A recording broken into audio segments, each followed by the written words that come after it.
హరీష్ రావు గురించి మాట్లాడితే గుంటనక్క అంటున్నారు. నిజంగా ఆయన గుంటనక్కే అయితే 7 సార్లు ఎమ్మెల్యే ఎందుకు అవుతాడు?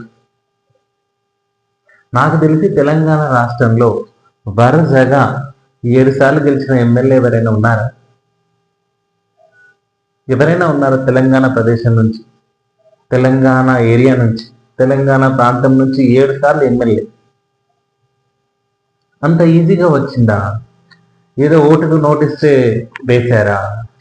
సిద్దిపేట ప్రజలు గుండెల్లో పెట్టుకొని చూసుకుంటారు హరీష్ రావు గారిని. సో అలాంటి వ్యక్తి మీద గుంటనక్క అని ప్రచారం చేయడం అనేది చాలా తప్పు. అతను ఏదైనా అన్యాయం చేసుంటే, అతను ఏదైనా అక్రమాలకు పాల్పడి ఉంటే, అతను ఏదైనా అసాంఘిక కార్యకలాపాలు కనుక చేసినట్లయితే ఫస్ట్ టైం ఓడిపోయేవాడు, సెకండ్ టైం ఓడిపోయేవాడు, థర్డ్ టైం ఓడిపోయేవాడు, సెవెంత్ టైం అయినా ఓడిపోయేవాడు.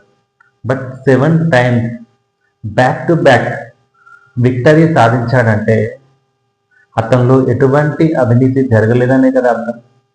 అతను ఏమాత్రం అవినీతి చేసే వ్యక్తి